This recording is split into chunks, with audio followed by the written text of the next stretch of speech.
y a Bertrand, puis moi. Ah oui.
Surtout à l'écoute de ce qu'ils vont dire, parce que ce qu'ils ont à dire est beau.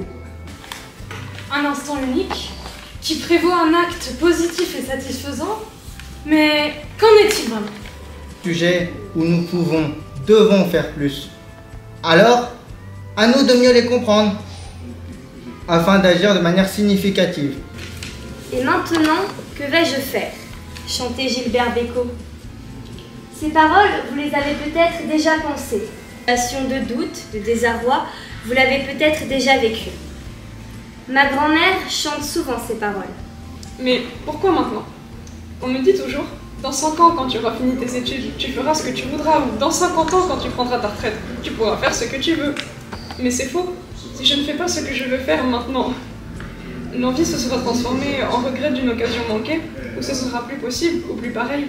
Vous imaginez une vieille dame qui entreprend un tour du monde à vélo, elle va pédaler seule dans la pampa chilienne au milieu des lamas. Carpe diem à nouveau, cher homme de ce temps moderne, nous dirait Horace. Maintenant, nos buts se résument à l'accomplissement du plaisir, à courir derrière l'argent, la gloire, la reconnaissance.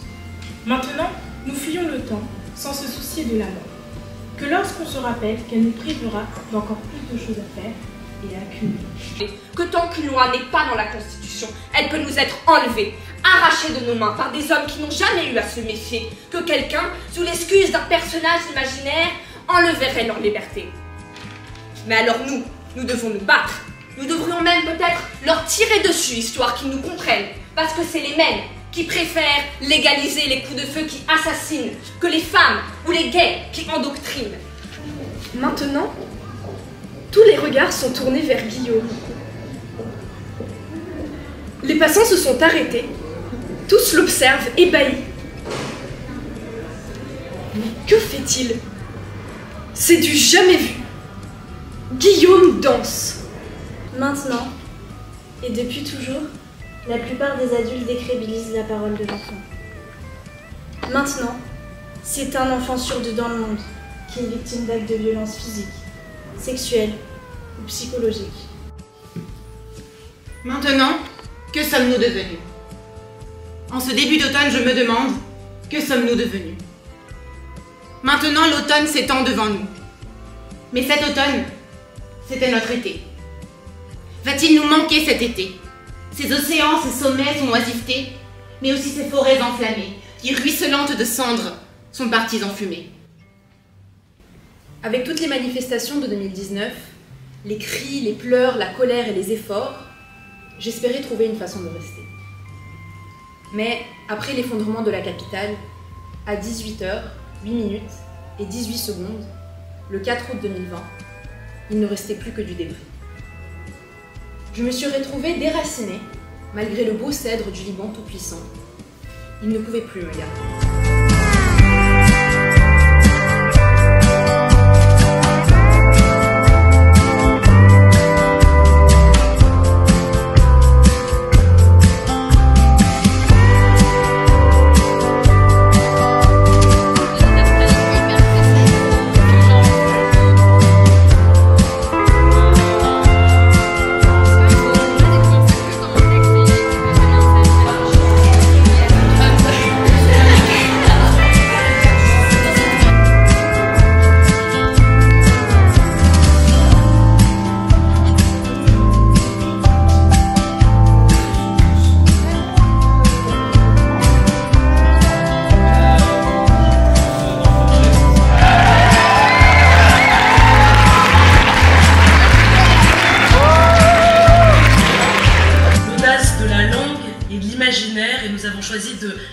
récompenser particulièrement Lucienne Eden de Stéphane Joberti.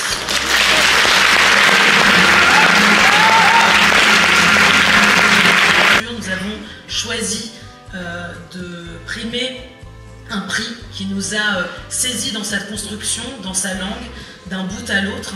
Il s'agit de Scènes de la violence conjugale de Gérard Watkins.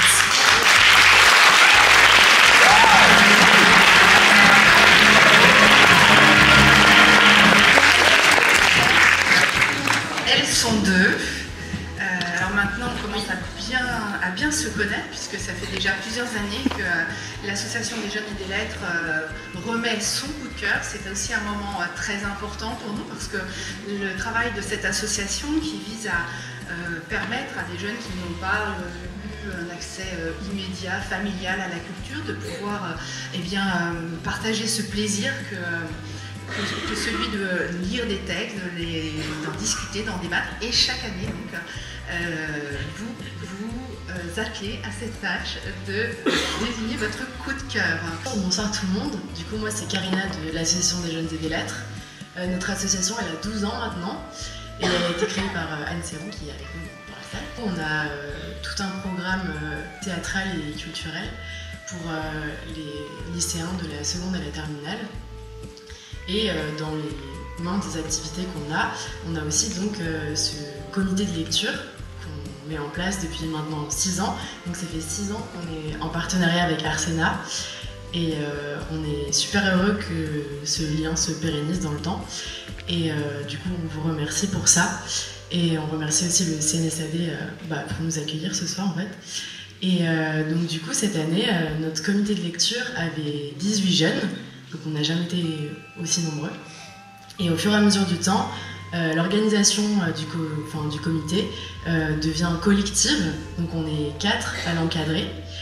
Et moi, ça me fait vraiment très plaisir parce que on a réussi à constituer une espèce de groupe d'habitués des Grands Prix, finalement, dans lequel on embarque à chaque fois les nouvelles recrues, en fait. Et du coup, moi, j'ai vraiment l'impression qu'on arrive à faire une forme de passation et même une transmission entre nous.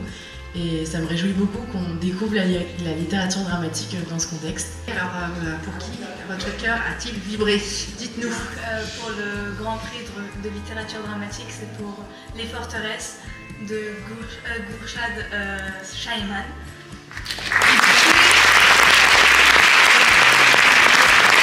Et du coup, pour le prix de jeunesse, c'est Histoire de France de Amin Adjina.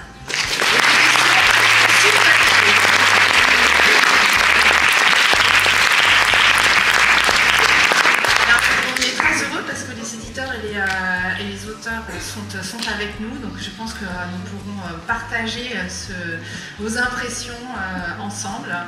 Et ils seront absolument ravis d'entendre ce qui vous a séduit dans chacun des titres. Mais est-ce que vous pouvez juste nous en dire 2-3 mots? Qu'est-ce qui vous a plu? Je pense qu'au sujet des forteresses, c'est vraiment le regard de l'auteur, enfin même la parole qu'il donne du coup à ces femmes qui sont ses tantes et sa mère. Et que je pense que ça nous a vraiment touchés. D'entendre ces voix-là, en fait, ça nous a unanimement touchés. Et que même s'il y avait d'autres personnes qui avaient un coup de cœur un peu différent, je pense qu'on a tous été d'accord. Enfin, personne n'a été déçu que ce soit celui-là qu'on choisisse. Et pour Histoire de France, ça nous a semblé à la fois important de voir l'histoire de la France autrement, on va dire. Et en même temps, ça nous a aussi beaucoup fait rire. Donc ça nous a semblé aussi un choix évident. Eh bien, merci beaucoup et on se dit à l'année prochaine.